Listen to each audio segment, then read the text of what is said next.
Okay, we have some amazing news for you today. Finally, Trump, the Justice Department, Pam Bondi, ICE, finally, we are we the American people, because the American people have spoken. That's exactly what they did on November 5th, 2024. It's finally over. Playtime is finally over. I have big news. Trump, I think this might be his boldest move yet since he took the presidency.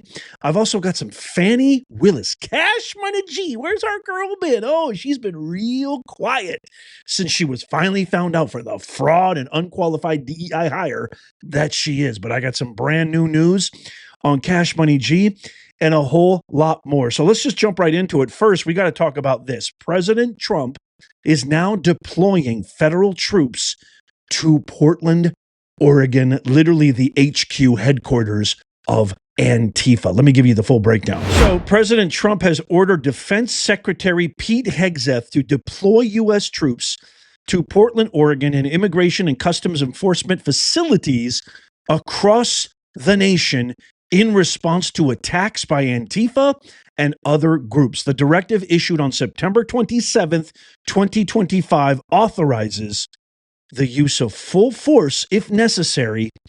And this is coming off the heels of the September 24th tragic shooting. I mean, the ironic thing was that this mook who put anti-ICE defamatory language on the bullet casings didn't hit a single ICE agent, but actually hit and harmed mortally actual detainees.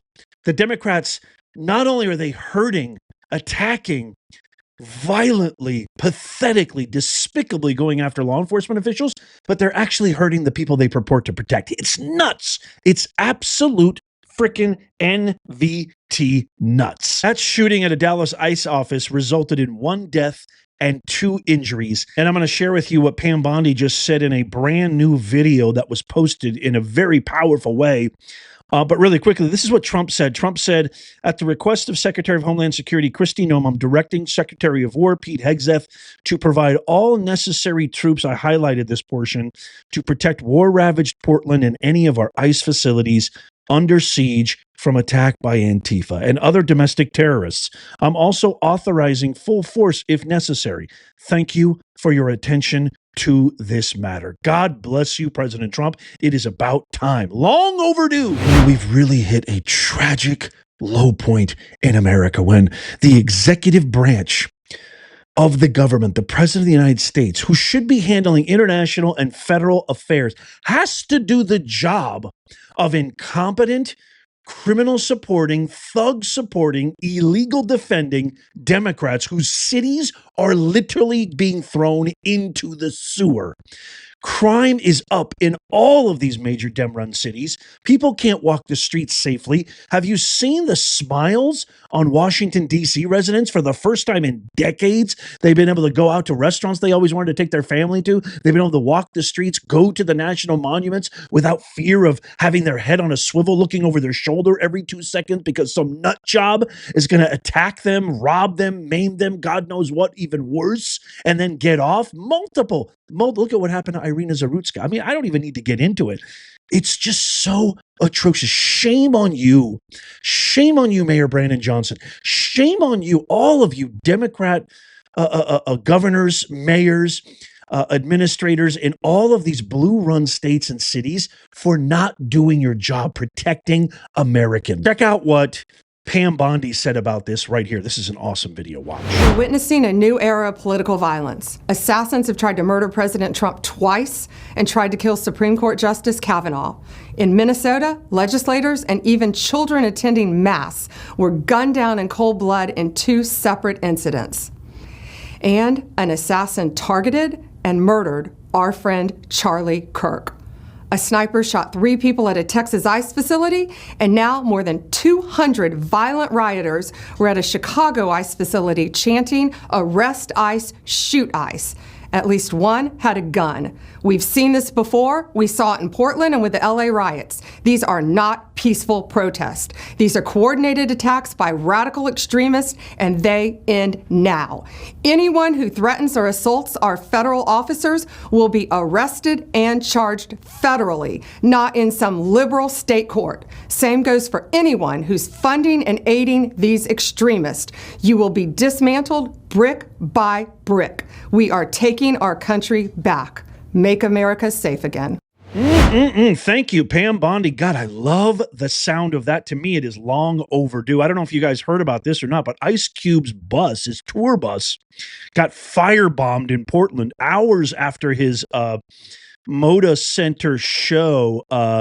And I just find it so odd. It's like, wait a minute. Here is a black man, a self-made man who earned it, worked his way out of poverty, out of homelessness, out of drugs, out of gang affiliation and gang territory, where like the statistics, you know, if you're raised in that kind of environment, it's like 100 to 1 that you'll ever get out of there alive.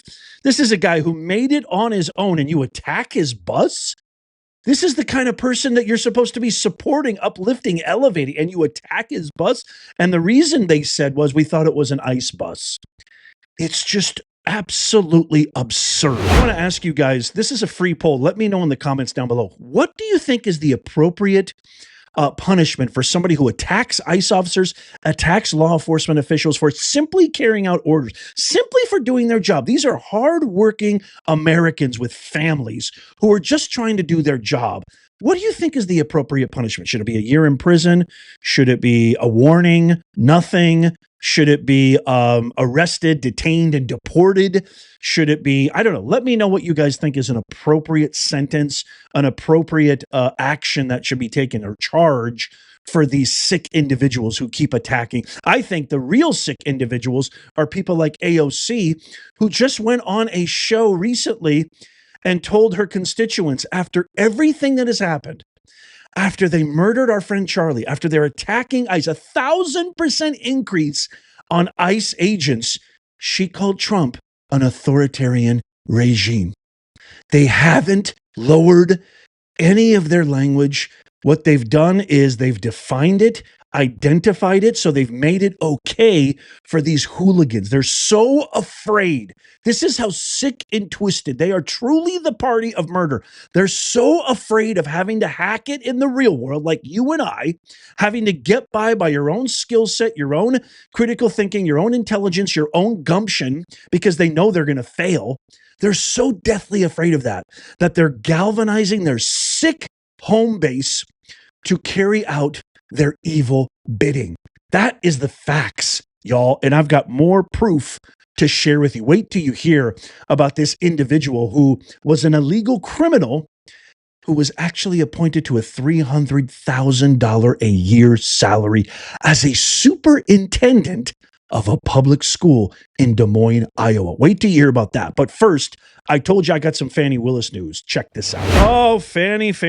Man, things just have not been going good for Fani Willis at all. So Fani Willis, not only has she been disqualified, not only has she been found out for having an affair, not only was she found out by one of our favorite people of all time, Ashley Merchant, who's been on the show, who's an amazing attorney who brought all of this to light, her nefarious affair with American Pie Wade. Not only all of that has happened, but now she's been disqualified. Now things are really starting to heat up. The Department of Justice has just subpoenaed the travel records of, you heard it, you guessed it, Fulton County District Attorney from Georgia, Cash Money G, Fani Willis, per the New York Times. Federal investigators are now seeking records pertaining to Willis's travels abroad in the weeks leading up to the 2024 election. Where did you go, Fani, right before the election? Who did you talk to? Who did you meet with? We know you met with Kamala Harris right before the indictment in 2023. We know that Obama, Soros, and Clooney and all the Holly weirdos and the entire deep state cabal was behind this sham indictment of President Trump and 18 other defendants in the Fulton County fiasco. But where did you go right before the election? So it's really unclear what exactly is being investigated. But this just could be, ladies and gentlemen, my fellow Americans, the first of many huge legal issues for big fat Fani. Now, Comey has been indicted. Perjury and obstruction of justice. Now Fani's been subpoenaed. Now you're seeing that Trump, Pam Bondi, the Department of Justice, Kash Patel, we're sick of it. We're sick and tired of it. Charlie Kirk, I mean, it's long overdue, but Charlie Kirk was really the final straw. Then you got these attacks on ICE. Never mind all the stuff they did to Tesla dealerships, these nutbag lunatics. Enough is enough. Could this be the beginning? Could this be the beginning, my fellow Americans, Nez Nation, everybody watching? Could this be the beginning of what we've all been wanting to see for months and months, which is just accountability? We're not looking for persecution or weaponization. They like to use all these words, which essentially equates to accusation equals confession, because that's exactly what they did for the past 10 years. We know that now that Tulsi Gabbard released all the truth about Russia, and how Obama was the architect of that, right? But could this be the beginning? Comey indicted. They're going after Fani. They're going after Antifa.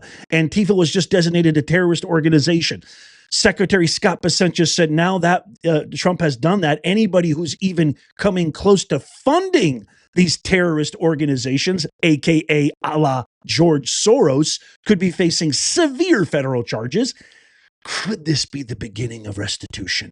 Could this be the beginning of vindication? Could this be the beginning of divine justice? God, I pray every day. I hope so. Let me know what you think in the comments down below. Okay, I got to share this story before I get to the big Des Moines, Iowa issue, but this just absolutely breaks my heart. This was Savannah Craven, who is a pro-life advocate, who was merely holding like kind of man on the street type interviews with this individual, Brianna Rivers, who attacked her, cold-cocked her out of the blue. You can see the images there. She was definitely roughed up. Well, guess what? As if that's not bad enough, Alvin Do Nothing Bragg, the same sham DA, the same Cash Money G lineage, Kamala Harris lineage, dismissed just recently. Dismissed. If you needed any more proof that the Democrats protect criminals, if you needed any more proof that Democrats love thugs, because why? That's their voter base. He just dismissed all charges. I want to play this video from poor Savannah Craven, who was, the whole thing was caught on video, who I want to just share with you her words, which are much more powerful and impactful than I can give to this story. Watch. April 3rd, 2025, I, Savannah Craven Entau, was brutally assaulted in the streets of Harlem while conducting interviews on Planned Parenthood. The entire shocking interaction was caught on camera by my husband, leaving no doubt that the assailant, Brianna J. Rivers, was not only guilty of aggravated assault, but also exulting over her own vicious criminal act. Rivers was arrested and reportedly charged with felony assault. But after an interview with 2 prosecutors, I was informed that the felony had been downgraded to a misdemeanor. Despite indisputable video evidence of brutal assault and battery, producing significant injury, trauma, and resulting in over $3,000 in medical bills. Over the next few weeks, the Office of the New York District Attorney, Alvin Bragg, infamous for its 2-tiered system of justice that favors criminals over victims, failed to pursue the case. On July 23rd, 2025, I find out the prosecution simply allowed this misdemeanor to be dismissed on speedy trial grounds, apparently due to the prosecution's failure to file a certificate of readiness. I was never advised by the prosecution that my case had essentially been abandoned. As a matter of fact, the prosecutor assigned to handle my case isn't even admitted to the New York bar, just an inexperienced law school graduate. Yet he was able to handle my case under a student practice rule, which is supposed to apply to only very minor offenses. Prior to the dismissal, the prosecutors failed to communicate with me and with my lawyers, and the failure to communicate continued after my lawyers intervened on my behalf to try and find out how this case could be dismissed. To this day, my lawyers and I have received 0 reply, despite multiple text messages, emails, and phone calls. It is inconceivable that a violent assault case such as this, one that received widespread media attention, including that shocking video, would be put into the hands of somebody not even admitted to the New York bar, who then allowed for the case to be dismissed. It is hard to avoid the conclusion that this case was deliberately sabotaged. To this day, my assailant, Breonna J. Rivers, continues to show zero remorse and make jokes about her act of violence toward me and other pro-lifers. I do not want clicks, fame, or sympathy for what happened to me. I want justice for the countless pro-life and conservative activists that go out and peacefully stand up for what they believe in. And justice for the thousands of preborn children who will be aborted today, tomorrow, and the next. No one on either side of the aisle should experience physical violence for using their First Amendment right. Shame on you, Alvin Bragg. Everybody, please tap the thumbs up and share this. Share this with everybody you know. This is the same Alvin Bragg who worked ceaselessly, tirelessly going after our president on a case, the Stormy Daniels falsified business records case, that every legal expert, even lifelong Democrat Alan Dershowitz, says was a complete and utter sham. It was a lie. The whole trial, the whole case, all of the charges made zero sense to anybody. They just simply wanted to call President Trump a convicted felon. It is, and now they want to say that Trump and this administration is weaponizing the justice system. They have the audacity to say that we're the ones now that are going after our political opponents, not because of due process, but only to fulfill a political vendetta. Shame on all of you. Justice for Savannah Ateo. So please make sure you share this video. Okay. This is probably one of the biggest stories out there right now. It's just absolutely running rampantly viral. This U.S. immigration's ICE agents have arrested Des Moines Public Schools Superintendent Dr. Ian Andre Roberts, who is a 48-year-old Guyanese national, during a traffic stop in Des Moines, Iowa. Roberts, who overstayed his student visa and faced a deportation order since May 2024, fled his district-provided vehicle. He fled police before abandoning it. Agents found a loaded handgun, knife, and $3,000 cash inside, items prohibited for non-citizens. He was hired in July 2023 after a national search. Roberts led Iowa's largest school district, serving over 32,000 students, get this, Nez Nation, without verified work authorization and no legal status. Can you believe this, ladies and gentlemen? And guess who? Guess who happened to hire? So this is Dr. I don't know how you can call him doctor. This is Dr. Ian Andre Roberts right here. This is his mugshot. The chair of the Des Moines School Board used to be Michelle Obama's chief of staff, and her name is Jackie Norris. Good old Jackie Norris. Can you believe this? So this woman right here, she was Michelle Obama's chief of staff. She hired an illegal alien with a fake degree and a criminal record to be the head of public schools in Des Moines, Iowa. This is what the Democrats want. These are the kinds of people that the Democrats elevate. They are giving $300,000. I don't know about you, but I know plenty of people who could use a $300,000 a year salary who are actually qualified. They are giving jobs to illegal aliens in lieu of hardworking American citizens who are law-abiding, who are simply trying to earn their keep the right way, meritocracy, not woke DEI ideologies, not equal outcomes, but equal opportunities. This is absolutely absurd. $300,000 salary given to an illegal? And here I have proof. I have the receipts. There she is right there. That was who appointed her. The Obamas. Jackie Norris. This is one of the most important videos I've ever done. I mean, it really, really is. Bill Malugin from Fox reported that Roberts first entered the U.S. in 1999 on an F1 student visa at St. John's, was ordered removed from the United States May 22nd of 2024. And on April 24, 2025, an immigration judge in Dallas, Texas, denied a motion to reopen his immigration case. Dr. Roberts also has a weapons arrest in 2020. And so this is unbelievable. This is who the Democrats are yelling, kill ICE, attack ICE, stop ICE, shoot ICE over. Protecting Americans. This guy had a fixed blade hunting knife. Let me show you another headshot of this guy. Look at this smile right here. So this guy he was found in a brushy area 200 yards away after he fled from ICE agents in his car. Once they ID'd themselves as immigration agents, he sped away, again, abandoned the car. He was found in a brushy area 200 yards away with the help of an Iowa State Police canine. Good boy. Good boy. God, I love animals. I love dogs. I'd be nowhere without my dog, Blue. You guys know that. Per ICE official agency, they found a loaded gun, a, quote, fixed blade hunting knife, end quote, and $3,000 cash in Dr. Roberts' vehicle. Can you believe that? Well, as a matter of fact, I can believe it, America, because this is what's been happening on and on and on.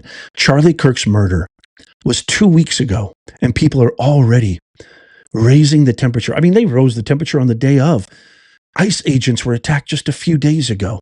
When are we going to stop with this madness? When are we going to return to the America that I grew up in? When are we going to finally live in a common sense America so that our kids, our grandkids' grandkids don't have to deal with this insanity anymore? None of this stuff is supernatural to me. None of this stuff is radical to me. It's not far right. Not having men in women's locker rooms seems pretty basic to me. Actually closing the border and having people come into our country legally seems pretty basic to me. Not attacking law enforcement officials, not attacking the people who are just doing their job, carrying out the orders, the will of the people, because that's where the orders come down from, is not supernatural or radical to me. These are basic tenets, basic fundamentals of our beautiful country embedded in the greatest document known to man, the Constitution of the United States. Enough is enough. And I support Trump going into, I mean, he shouldn't have to. He really shouldn't have to, but I support it. And I hope you do too. I can't wait to get your comments on all of these stories and more. Remember to tap that thumbs up because it helps us out to reach more people. Leave a comment. Share this with everybody you know. I see you eyeing my hat right here. If you want a one-of-a-kind made in the USA design, the link to our gift shop is in the pinned comment and in the description down below. Check out these videos just in case you missed them. I posted these very recently. Tap my face right here to subscribe and follow. It's absolutely free. And as always, may God bless you. And may God bless the USA and all who defend her. I'll see you soon.